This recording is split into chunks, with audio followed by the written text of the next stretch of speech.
All I've heard is that we should check our bank statements for anything irregular. Duh. We get our bank statements like once every month. I was thinking I'd probably contact my bank and see if they'd been, given any advice. Do you know what to do to protect yourself? No, I don't think anyone does. So someone's got to sort something out sooner or later. HM Revenue and Customs has lost the details of 25 million people nationwide, including 590,000 children and 330,000 adults from Greater Manchester. The information came from this form. It's a child benefit claim form, and it includes your name, address, date of birth, national insurance number, and all your bank details. Also, the same things for your partner and any children. It's hard to imagine a more serious security breach taking place. The numbers of records and the sensitivity of the information is devastating. It's not just that there's a junior official who may have acted irresponsibly or carelessly.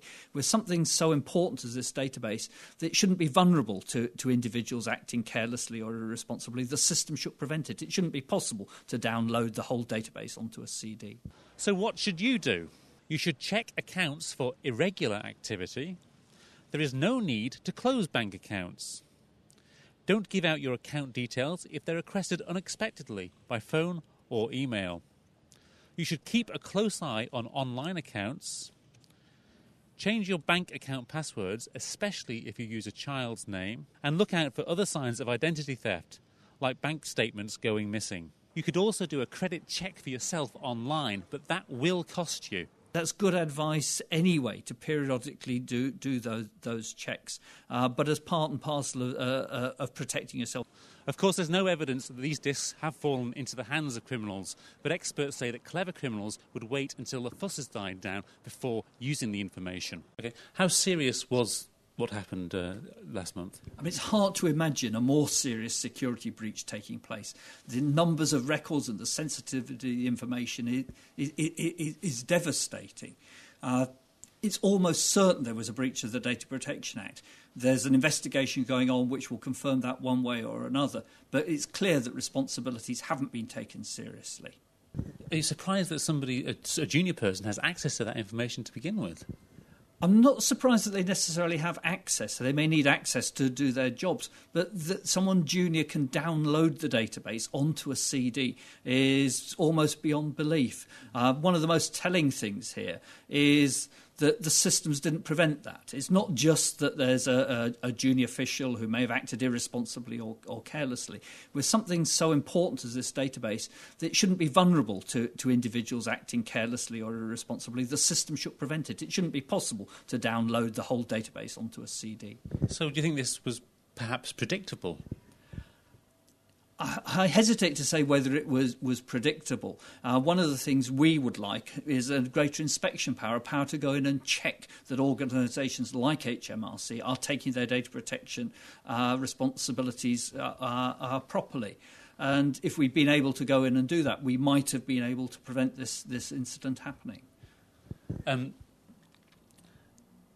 What should people do now?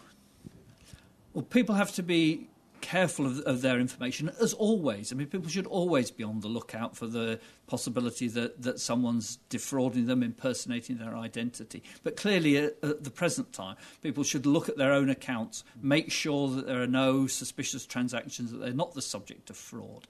And one of the things that has got out here are the names of people's children. So if in their banking they use their children's names as their passwords or their children's dates of birth, then they'd be well advised to change those. Do you think that people should do these online credit checks as well?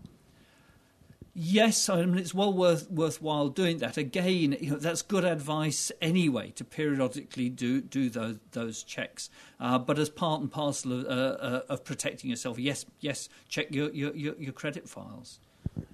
Is this sort of problem with data and the lack of protection, if you like, actually a growing problem?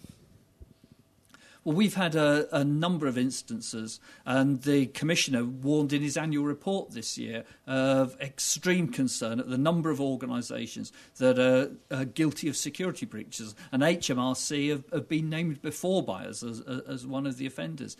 As more and more information is passed around and collected on all of us, security becomes ever more important, and it's not certain that organisations are taking their responsibilities seriously enough. The people at the top, the directors, the leaders, must put security at the top of their agenda. What effect do you think that this breach of security is going to have on things like having medical records available on a big database, and also the ID cards? Well, so many of these central schemes rely on trust and confidence.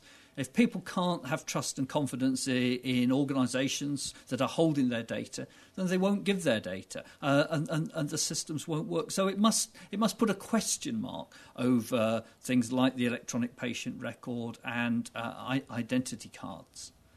Where do you think it's going to go from here? There's an investigation taking place, an inquiry undertaken by PricewaterhouseCoopers. We'll be not only cooperating with that, we'll be party to that, and we'll be getting a copy of the report.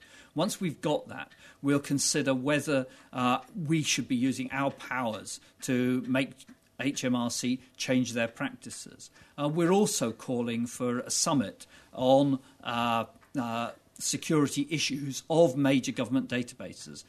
As we've said, there are things like the ID card database, like electronic patient records, getting people together to address how security can properly be looked after in these new, huge government databases which pose a risk for us all.